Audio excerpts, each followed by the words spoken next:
Hello, everyone, and welcome to IGEL Weekly. I'm your host, Andy Whiteside. This is episode 19. Of course, I got my buds with me here. We were just having a great conversation, talking about new normal and new life, how things are panning out to be these days. Chris Feeney, how's it going? It is going as normal could be, right? I mean, bouncing around. I'm excited about today's topic. Near and dear to me from when I first came to IGEL, going into a very highly secure arena in federal, and today we're talking about security. And I know Seb is jacked. He put this topic together on our community, so very excited about that. IGEL is definitely not slacking in terms of the security, so ready to roll. And the reality is IGEL, a read-only Linux layered approach, managed approach, is a massive security play. I mean, most of our vulnerabilities these days happen at the endpoints, whether it's a physical or virtual session. And IGEL makes I was on site with a client. Okay, so the new normal. Let's talk about that just for a minute. Mm-hmm. So I'm going on my second business trip of the week. Seb and I were talking before this. What the new normal looks like. I am scared to death of the new normal because the new normal is the old normal plus, not in lieu of, but plus the pandemic normal. And then you bolt those two together and that's the new normal. It's going to kill me. I mean, we're 20 minutes late starting this podcast because of the new normal.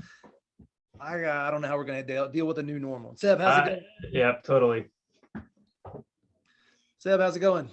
Oh, quite fine. I must say it's Friday, so I can't feel better than now, to be honest. In a couple of hours, I'm leaving for the weekend. So, but besides that, no, I'm feeling pretty fine. It's going back to normal on our side. At least we are thinking that in the Agile community.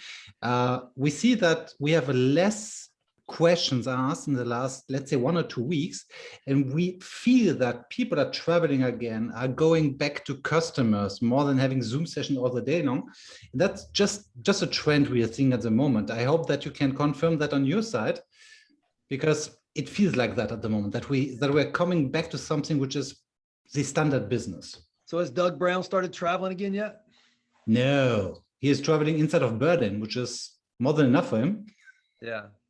Well, I guess that's a joke, kind of, sort of, but you know, Doug's a road warrior, has been historically, and so when Doug starts traveling again, then we know that we're back to the new. Well, we're at the new normal, which again, to my point is going to be interesting because we've got a world where all the things that happened during the pandemic need to keep happening, while the things that happened prior to the pandemic are happening again.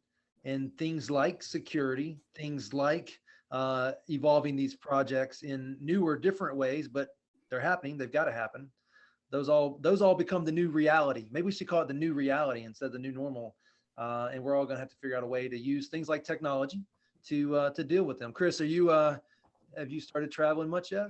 A little bit. It's things are beginning to get on the calendar, or crazy things like, hey, we're trying to get this thing scheduled, and all of a sudden it pops up and you're like, wait, I mean, 2 days notice? I mean, yeah. So I'm kind of like you, like, crap. I mean, I've been so used to this other normal for the last year, getting back into travel, plus you know, the way we've been living our lives. I'm going to need some transitioning. So, but I suspect once we hit July into Q3 in the end of the year, it'll begin to get some hybrid. I guess we use that word a lot. The new reality. The new reality, right? So here's a great way to segue into what we're going to talk about here. The old normal, security was important, right? True or false? It was. The pandemic normal, it became even more aware that we needed to have security as a focus of everything we do, right? True or false? True. I would say true and false at the same time, at least on the start where we went in the telework situation. I can only speak for EMEA, obviously. There, the security level wasn't such important because they just wanted to go into teleworker situation. They don't even thought about how to secure the endpoints. And then they thought in the second step, after the first 2 weeks, hey, what about antivirus? What about secured access to the remote apps? And that's where the security came back. But I would say for 2 or 3 weeks, Yeah. No one cared about security, just going back to telework situation.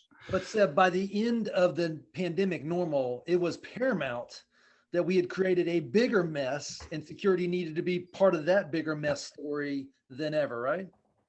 Agree to 100%. So if we go to November, like Chris was just talking about, the new reality, the new normal, pre-pandemic, pandemic, normal, all thrown together, chances are security is still going to be one of the top things that we need to make sure we don't lose sight of.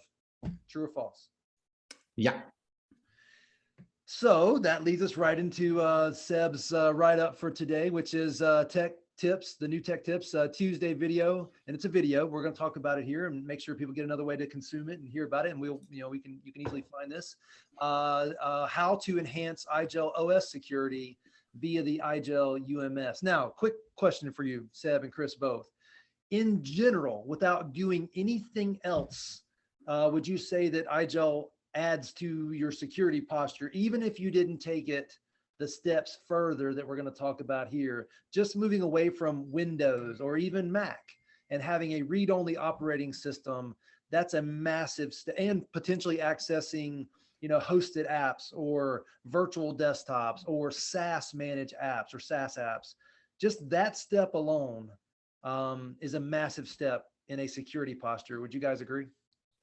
Yes, definitely. I would just add one thing. IGEL OS itself alone, just let's say to 90%, but as soon as you have the IGEL UMS or ICG in place and you have at least an administrator password set, then I'm to 100% on your side, definitely a way more secure. And real quick, by administrator password, you're talking about the root password on the IGEL device or all the passwords along the ecosystem? That's that's a great discussion, because the administrator password that we are defining is also the root password of the endpoint. So that's one of the first steps I'll try to achieve when it comes to security. But we're coming to that point at least in 2 or 3 minutes, I guess. So I've got a call later today with a group of guys that have a security department that wants to work with my company. And one of the very first things I'm going to ask them is using Citrix or VMware Horizon, where the data never necessarily leaves the data center and all you're doing is remotely accessing a virtual instance and potentially doing that from a secure Linux-based endpoint. Is that a security play? Is that a security posture? And I can tell you that half the security people I talk to, they just totally dismiss that. Like, that's not what we do. We're Palo Alto and we're all these other security, edge and managed detection and response stuff. And that's great. But if you don't see remoting into a system versus actually physically possessing it as a security play, then I can't work with you. Because to me, the very first time I remoted into a Citrix session in 1998, I was like, well, that's pretty secure. And a lot of people in the security realm don't even see that as a security play. Your thoughts on that? Chris? Yeah, I mean, I was thinking about this, right? Going to some of these trade shows and looking across who's sponsoring it, what do they do, what problems they solve, and especially in the security realm, coming at it from the end user computing point of view. A lot of it was that, back in network monitoring, great, but what about even getting there in the first place, right? And so, I mean, okay, if somebody's already in and you're detecting it, okay, that's fine, that's great, you figured it out. But how about like not getting them there in the first place? So why don't we look at where it starts, right? Begin, from that perspective. And so, there's a lot of great products out there. I mean, obviously, some of the things that have been in the news more recently, the SolarWinds Rev, and that was obviously a tremendous, situation to the point where you can't even trust the software anymore. But I think, I always come back to the security versus convenience play, right? As Seb alluded to, right? Over in Europe, there was not a lot of work from home thing. People weren't used to that. All of a sudden it became a massive need. Security was set aside for the convenience factor. Then security came back in the room and said, wait a second. I saw it in healthcare when there was massive incentive to get to that electronic medical record as quickly as possible. Turn off the password expiration policies. Okay, because the doctors, we can't have them resetting passwords in the middle of whatever. And then security began to show up in the room after that project had been deployed, and now they wanted to start clamping down. So it's always been that convenience versus security play. That's how I've looked at it in these vendors. So, Seb, what do you think? It's pretty tough discussion, I must say. I guess it's sometimes really dependent from the culture of the company itself, and depends from where you're acting from. I guess a bank is definitely acting differently than someone who is working for a small company delivering manufacturing parts for some suppliers. But Seb, are you saying that because the security doesn't apply, or it's just harder for them to spend as much time focusing on it? I would say the second one. Spending time, it's in most cases that I'm seeing, security isn't a topic that you can cover in 10 minutes. It's days and days and days of discussion, a tool set of software that you are installing, integrating into different operating system levels. And in most cases, I must admit that the end user isn't asked that much for his feedback, because it's security and he has to apply, he has to accept it. And that's, I guess, one of the biggest challenges that we have to face, is to include the end user and his or her feedback into that feedback loop, because then we are missing people, or they will try to tweak around and to bypass the security by sending out their Excel sheets to their private email address just to be sure that they can work like they would do at home. And yeah, for the non-data privacy reason, I would recommend that. So, but Seb, going back to the original question, security was important before. It was security during and at the end, maybe not in the very, very beginning, even though we knew it was. We just had to skip it for now. And then the new normal, right? The new reality, post-pandemic reality. Our thoughts on making sure we're doing everything we can to be secure, which could start with just a remoting protocol and a secure endpoint, and then now what we're going to talk about in this podcast around securing it even further. That the security doesn't go away no matter what the next evolution of whatever it is, does it? I agree. I mean, we are seeing it on Apple side, right? So people are asked to come back to the office at the moment. And that's would be a question that I would ask myself, is how will most of our companies react to people coming back to the office? Will they stay on their Citrix, VMware Horizon session or whatever, or will they come back to a local work? And that's a question that I cannot answer for the moment, but I would be more than happy to be, let's say, 6 months in the future to see how it evolves. Yeah.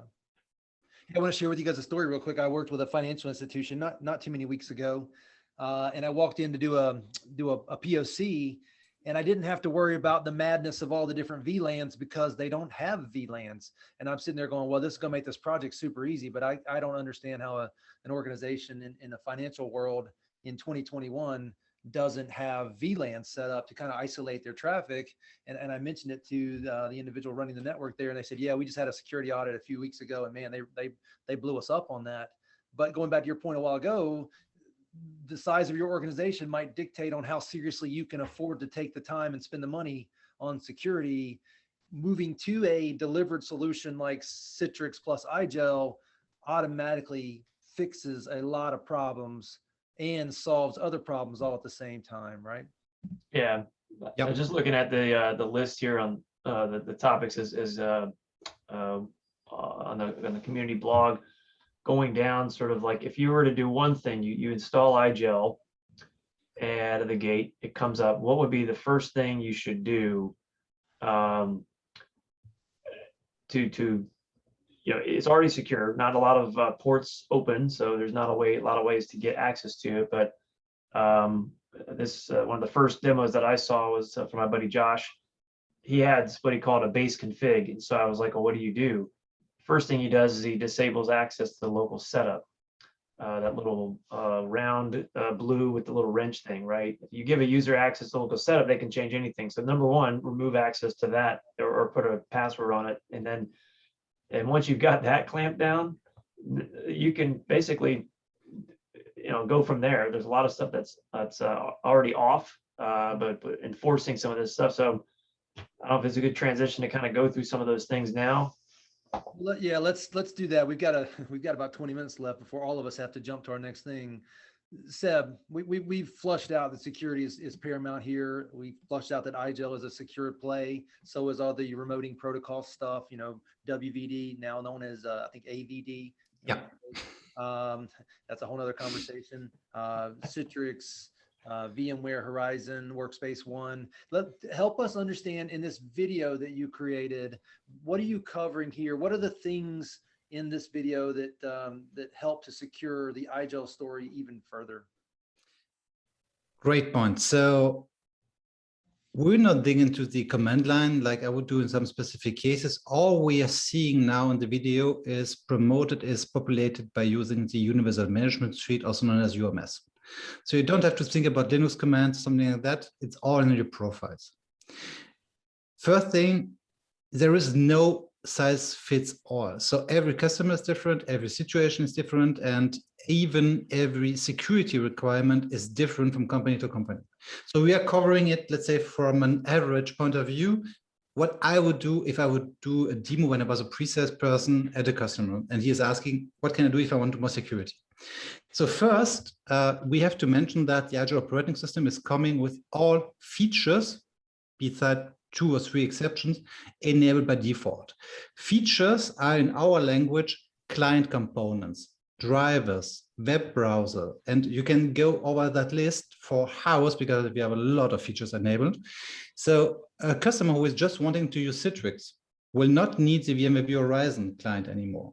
Or people who are saying we don't need the web browser, then just disable that feature because it will reduce, from a first point of view, the size of your operating system, the size of the updates you're delivering, but also a possible attack surface. Because just thinking about the web browser, not saying that you cannot do a lot of stuff on the network side, no question. But the Firefox will try to update his malware definition. Not a bad thing at all, but he will try that. And if someone would take over that mirrors that these files are exchanged, I mean, it's really high-level stuff, but it could be a security breach. So first thing, disable features that you don't need. Seb, can I pause you on this one real quick? Yeah, please. So IGEL, when you install the operating system, installs all the features. I did work with Chris recently to upgrade one of my boot sticks, the converter. And I did notice in the newer install, you had the option of not installing features and opting into the things you want. Did I dream that, or is that a direction IGEL is going simultaneously or in lieu of? I will not cover a secret stuff, but we might see, Chris is already knowing it, some stuff next year in an upcoming version of IGEL OS. That's it. Yeah. But at the moment, on the OSC side, it's absolutely true. So you can, if you boot up the OSC or using the PXE app, then you can choose which kind of features you want to install, for the simple fact that you have sometimes not enough space on your hard drive either. So you can disable some features to save some space. Sorry, Chris, I didn't want to interrupt you. Yeah, no, it's been a great addition for a variety of things, right? Certainly by reducing the image and what features are installed. And by features, we're looking at things like, you know, the clients, right? The Cisco, the WebEx, the Citrix, you know, the stuff that we include. The more stuff we've included, obviously the image, you know, is beginning to kind of get beyond that 2 gig phase. So that opportunity to use that OSC and reduce those things on that initial image. You could also use that. There's also a new thing that allows you to maybe make that sort of your golden image that you could push out, for example. So there's 2 new things there. And we've seen situations, right, where, you know, there are indeed, there's one in particular where they had to reduce the size, and I think it was try to get it under 1 gig. They only needed Citrix, and so they took off a bunch of stuff they absolutely did not need because they had, yeah. So you're saying that what I saw and stumbled upon the other day wasn't a security move, it was a size reduction move, but I would argue that, you know, removing some of that stuff for size also reduces your attack vector. Is that, what do you think? Correct. Yeah, exactly. Yeah. Okay. Well, good. That's it's always good when you get 2 wins at the same time. And so, sometimes it's already wanted. So Seb, I cut you off. I think you were moving on to the next topic, which was this password, but if not, feel free to tell me where we are at in the conversation. That's perfect. No, we are on the admin password side, and please interrupt me as soon as you have a question, because I'm rushing through and I'm overseeing some topics sometimes. So definitely please interrupt me. The administrator password. So the next topic is the easiest way to block access, in my opinion, to different areas of our operating system.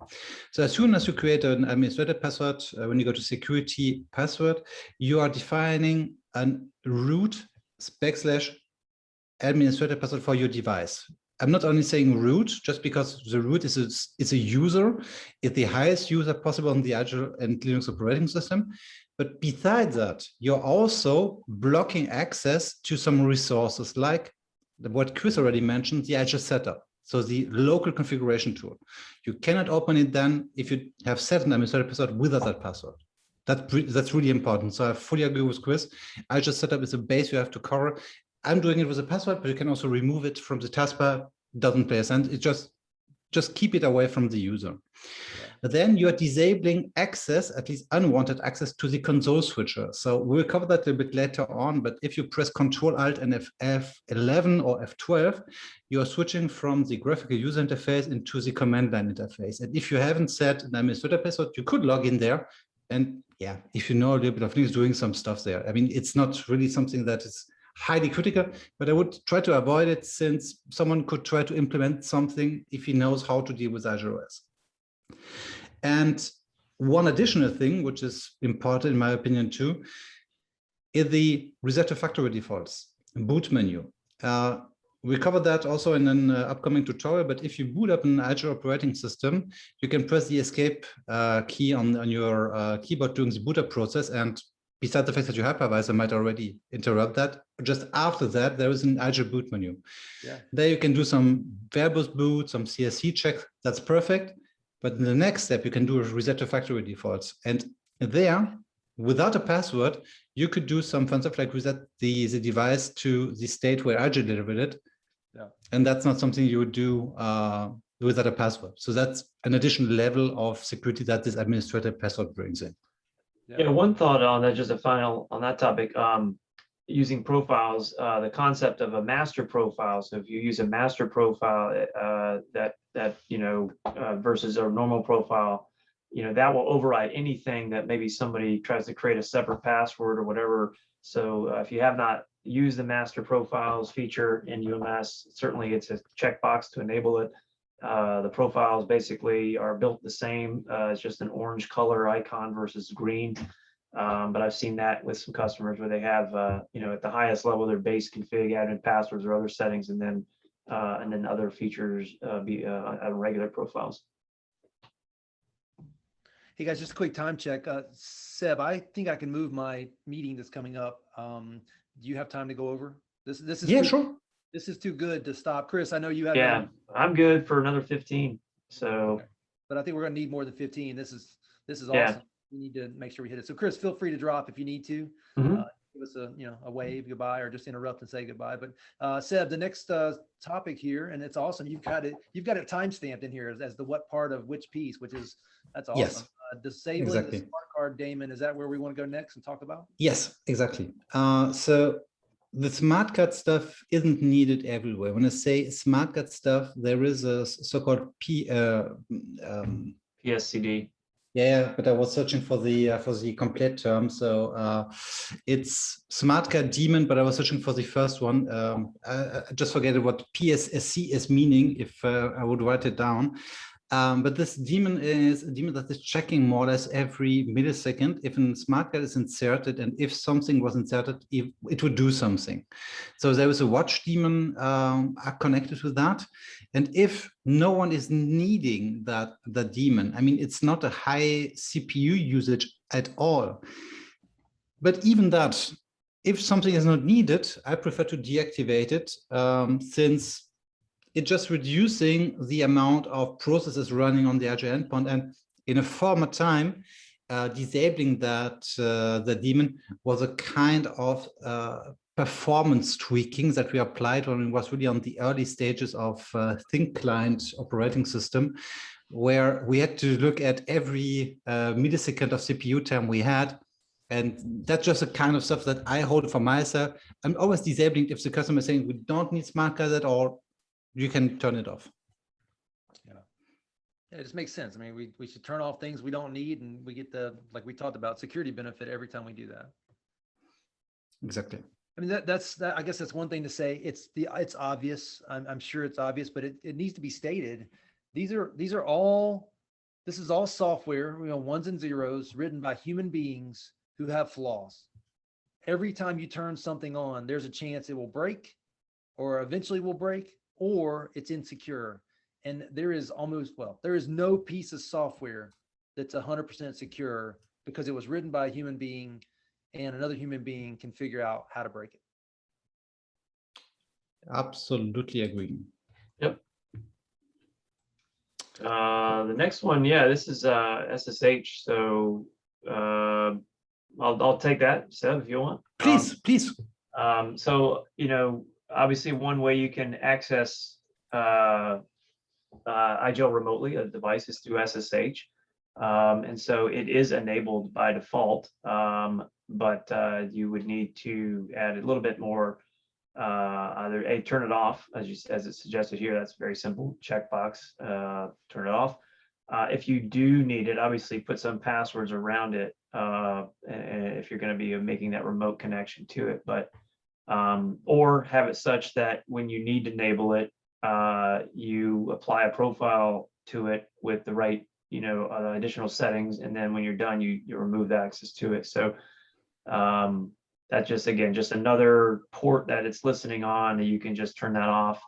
I know oftentimes you have customers that want to scan the device, right? And so they'll ask for credentialed scans. That's typically done through an SSH connection with some account that has privileges to go in and then look inside the OS and see what's there, type thing. So, but real simple, just turn that off when you don't need it. And if you are going to use it, definitely use it with some passwords. The nice thing is the administrator login is not allowed out of the gate. It's already turned off.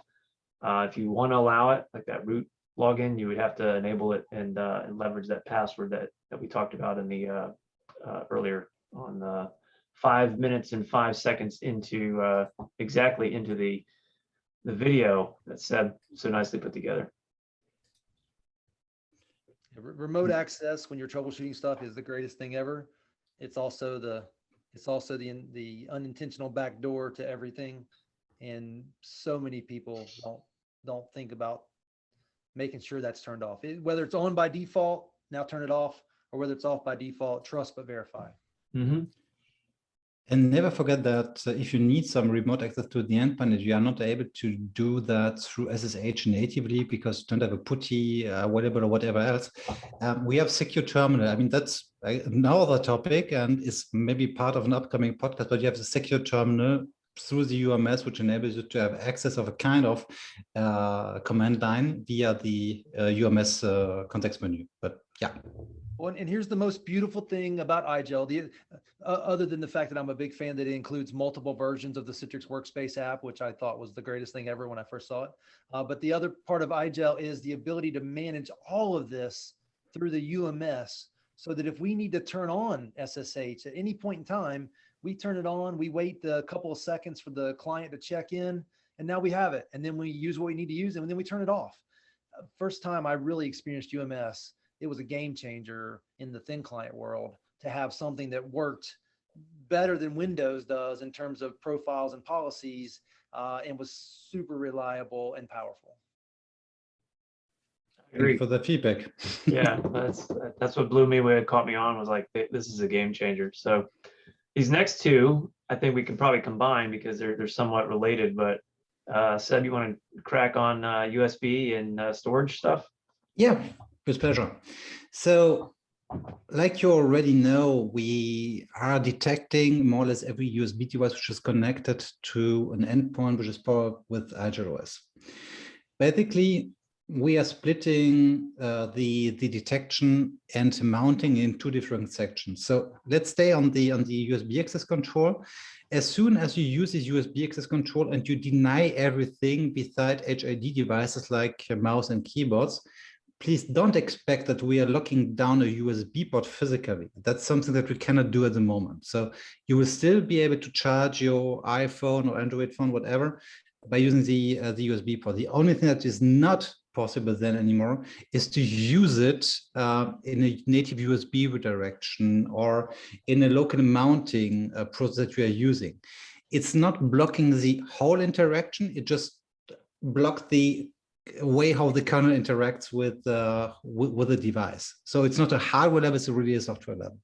But if you enable the situation where people fill USB ports with epoxy, I didn't think it was true. And then one time I was working with a government agency and I saw it like that. Unlike this, right? We're intelligently disabling what it can do while leaving its functionality to be a port in reality there. But I've seen it once where they actually go in and they put something in the USB port and glue it in to try to prevent people from using it. Oh, Yeah, imagine having that job. I mean, by default, I'm looking here at our settings. By default, the only thing that you're going to be able to use, USB wise, is your keyboard and mouse HID stuff, right? You can plug it in. We'll see it. You could run a command line ls USB. We'll see the fact that there's something plugged in, but that doesn't mean you're going to be able to access it without some additional settings. So it's nice. That's one of those default security postures that's really nice about IGEL. I would, like I said, I would stand these things up in a federal environment, knowing that it's going to get, extremely looked at, who's IGEL, blah, blah, blah. We never heard of this thing. Having the already in a secure posture, like, hey, plug that in, see what happens. Well, for our listeners, let's talk about the alternative, which would be running Windows. And it's debatable whether this still works or not, but it seems to still work, and or at least it did for a long time. There's other ways to exploit it, but just plugging in a USB device and booting from that USB device and grabbing the local or the domain admin, the local hash for the domain admin. There's been years and years of exploits where, if you had physical access to a Windows device, that was one way to circumvent all other security. And just run around with that hash, getting into whatever you wanted to. Yeah. Honestly, I tried to do that on my private level because I'm using macOS, I'm using Linux, and also using Windows at home. And I tried to make that on a private level, how to block that kind of attacks. And you can definitely block some kind of plug and play events on Windows. Mm-hmm. But honestly, as soon as you do that, you are losing so much functionalities that you are turning it on again. So that's definitely something which is, and even on IGEL OS, by the way, this USB access control is something that I would enable at the end of a POV, because if you do some bad stuff there, you will block the recognition of the USB mesh storage devices, of some headset, videos, cameras, etc. So that's definitely something I would consider, but at the end of the POV when everything else is functioning, because then you can say, okay, if it's not working now anymore, it is related to the UDEF rules that we are using on the USB access control side. Absolutely. Yeah, and getting that right. On a variety of things. One of my first accounts was DEA, I'll just use them, and they had, we looked at two scenarios, right, where we had a whitelist of things that we would allow to get plugged in, as well as blacklists, right? And so we kind of looked at it as allow these or allow all, but only allow them to get plugged in, and literally just automatically directed into the virtual desktop. So different ways you can approach these things, but definitely if you lock it out at the beginning and then you're trying to do something and you're not quite sure what's wrong, it's probably because you tightened it up so hard at the beginning. I'm also a fan of that. If you're just at POV, demonstrate the use case and then come back and start restricting the security to make sure that it's still going to work or whatever. Which certainly leads to sort of this next one, this hot plug, right? That's a lot of the common things. I've got this USB stick. It's got I want to pull some data down from the virtual session and copy it to that thing or something like that. So maybe transition to that one right now. Sure. Yeah, let's do it. This is just such a good topic. This whole concept, this whole topic of secure by default, but let's make it more secure. Seb, disable storage hot plug. You're talking about hot plug and play for mass storage devices, right? Yes, exactly. So as soon as you connect a USB stick or USB drive to the IGEL OS, by standard, it will not do anything without recognizing the device on the operating system level. But since we need then for writing or reading stuff from it to mount it to some directory, to some mount point, we have to define a couple of rules. And this rule set can be defined manually or be done automatically by checking one checkbox in your profile, which is enable hot plug events, if I remember right. And that means that as soon as the device is connected, it will be auto-mounted into a specific folder, which is great if you want to map that resource to a Citrix terminal server VDI, because that's the most common use case, that you have a USB stick and you want to copy files on it or read files from it.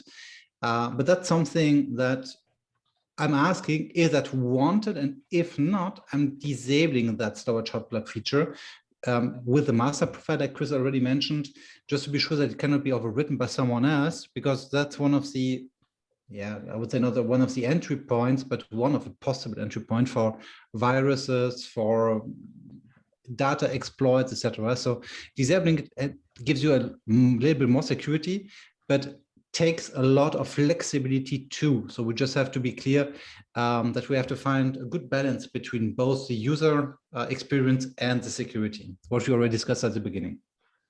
Well, and this next one goes along a similar line, right? We talked about Bluetooth enabled headsets the other day, and all of us agreed if you can wire. However, we live in a world today where there's tons of Bluetooth devices we want to use that may or may not even come with a wire or a capability of wiring it into the system. Similar thing here, right? Bluetooth is part of our day-to-day, but we can't just accept that it needs to be on by default unless we want it on. And then when it is on, we need to make sure we have the appropriate things enabled, right? Exactly. Chris, so you want to take over that one, or should we just discuss it together? To be honest, I have not done a ton with Bluetooth stuff. I've got, certainly from some UD pockets I've plugged in, it's got a Bluetooth, in some cases, availability on a laptop or whatever. On the UD7, I've got the Bluetooth piece. I have turned it off already because I don't use it. But yeah, I mean, if you need it for a printer or perhaps a headset, whatever, I mean, go ahead and use it. But looking at it right now, I think, if I'm not mistaken, the default setting is off already. So controlling that officially from a profile. But yeah, I mean, it's a nice if you got it. I mean, I don't know, do you use Bluetooth headsets yourself? Well, guys, I guess I would change my statement from earlier. It's trust that it's off. Verify that verify. And then in this case, with the power of the UMS, make sure it's off, right? Yes. Policy, our profile that says Bluetooth is off, you can't turn it on. Even if you could find a way to get to the setup, which we talked about earlier, you can't turn it on. Yeah. That's unbelievably powerful and simple all at the same time. That is, IGEL 101.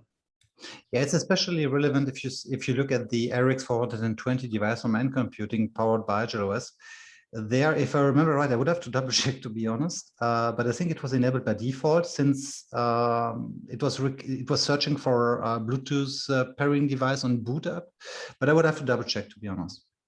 Well, if you can see my screen or my video, that's what I got on the big screen behind me. I'll check in a minute because I'm curious myself. Let's go to this next one. Disable console switcher, that came up earlier, and that seems extremely valuable. The right person with the right command line, or with a command line interface, they can be extremely dangerous. Yeah, let's get that turned off. Definitely. It's an extremely powerful tool for us as an administrator. And I like that feature. I'm leaving it on even on my private PCs or VMs. But at the same time, I'm thinking of some power users who are using some weird keyboard shortcuts for the SAP or whatever application. And I'm not a shortcut expert at all, but if they would just hit Ctrl-Alt-F12 because they were searching for something on their Citrix side, well, they're coming then to the matrix with some black background and white command line interface. It might be scary for some people, because going back to the graphic user interface, then isn't that common because you have to press Control Alt and F1 to coming back. That's something that not a user will find. I have not seen that such often, but I had a couple of times where someone called me and asked, "Hey, I'm just moving into the command kind of call. Can I go back?" Yeah. And then the Control Alt F1 is happening. Yeah, I mean, so forget about security for a minute. You're just trying to protect the user from themselves. A little bit. Oh yeah. If you do get into a Control Alt F11, 12, whatever, the way to get out of that, if I'm not mistaken, is Control Alt F1 returns you back to and so I definitely had that where I had a virtual machine and I hit Control Alt F11 and my IGEL device, I forget, it interpreted that. It said, "Oh, you want to go to the console or the," so I was like, crap. I guess I'm gonna have to do some hotkey changes or something, right? But anyways, yeah, Control Alt F1 will get you back to the normal desktop. Let's go to the next one because it's come up on multiple projects for us, and that is screen lock, screensaver. You know, we want our Citrix session or whatever is doing its thing, but we also need to make sure the endpoint, especially if it has more rights than maybe it would in a kind of a VDI lockdown mode, zero client mode. I guess I should say that specifically for our users that know what that means. But if we're going to leave it in less than a zero client mode, we need to make sure that we're not only locking our sessions if we have them, but also the endpoint. Go ahead, guys.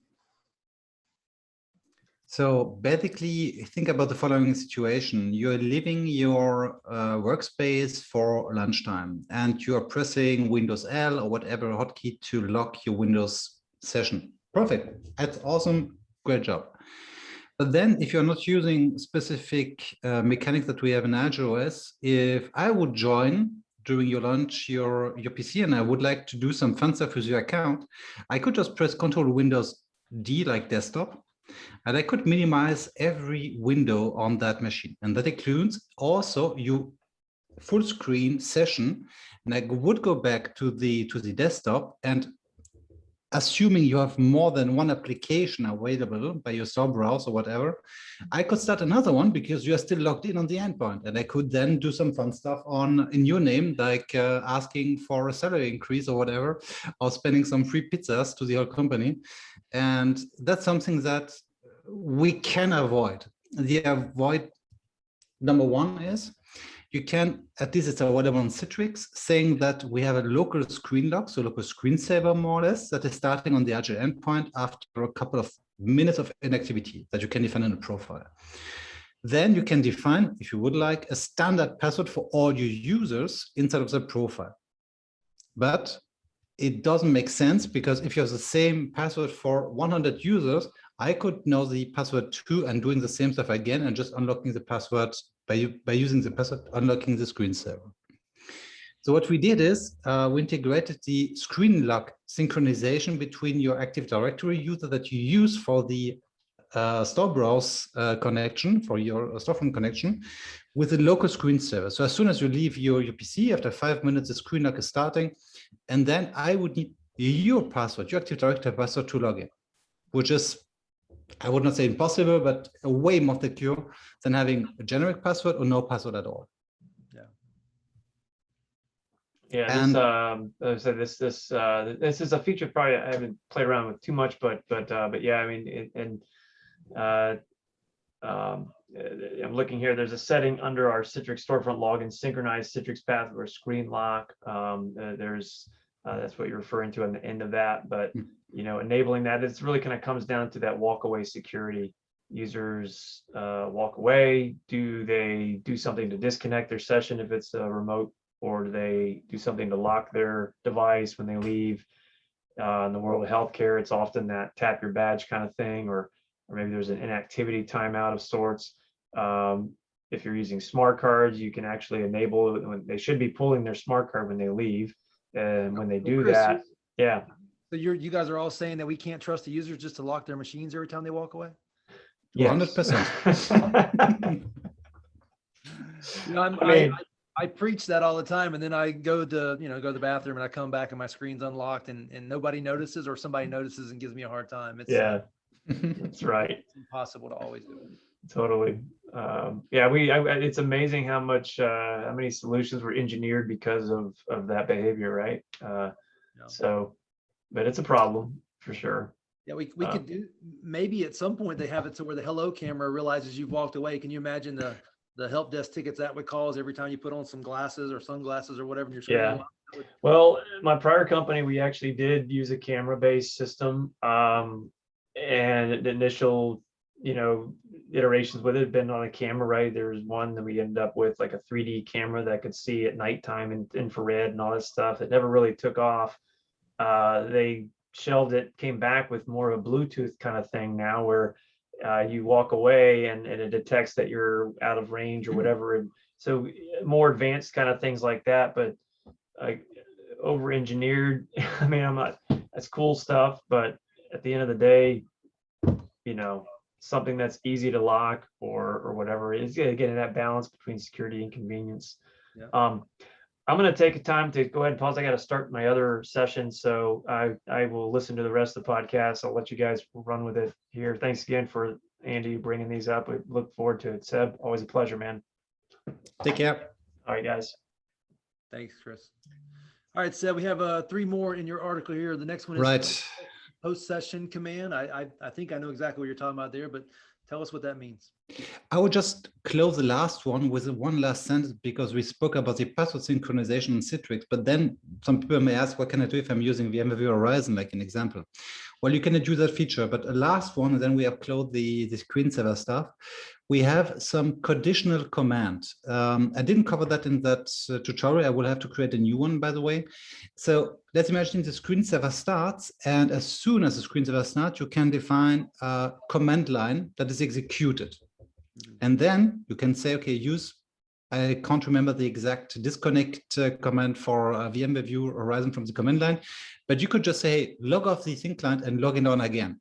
And that would cause more or less the same behavior, like as soon as the screensaver starts, I'm deleting all the local login data from the thin client or from the endpoint and restarting the desktop like you would start in the morning.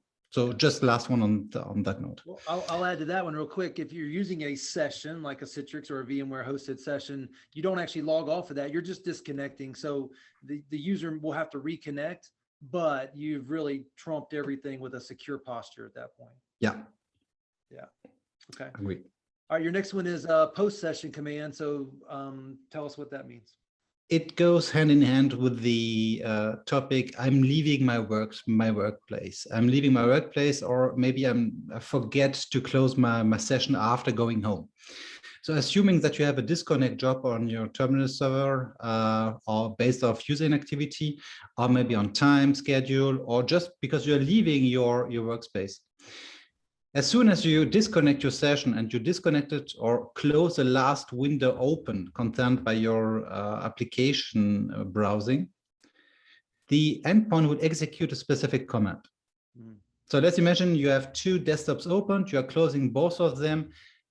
In a standard way, nothing will happen. If you activate the post-session command, it means that as soon as the session is closed, the thin client, the endpoint will execute a specific command. This command could be to shut down the device, to reset the device, to log off from the Citrix Workspace app, or whatever else. You can enter whatever kind of command line command that you have into that field. And that means, especially in terms of security, that as soon as you leave your workspace and you are closing your session, you will log off or shut down your PC, and combined with the second approach, which is not covered there because it's self-explaining, but updates. So you could say, I create a job that every device in my company has to update and shut down. And all our users will not shut down the device on leaving their workspace, they will just leave their workspace and don't push the shutdown button. So that's something that you can then automate by having a post-session command called shutdown. And then you will have for sure all your devices updated as soon as your colleagues are leaving their workspace. Yeah, that's a perfect one in a session-oriented scenario. And I will add to that, your scenario where you had 2 desktops and you enable maybe a workspace app log off in a Citrix scenario. Keep in mind, that's gonna, if you disconnect from one or log off from one, it's gonna do it for all because it's a local command. I did run into that with a couple of my users here within XenTegra. They would disconnect from their QuickBooks desktop, and all of a sudden the whole thing just rebooted or logged them off and back on, or got them back to a login screen. But extremely powerful, and I call that the trump card, right?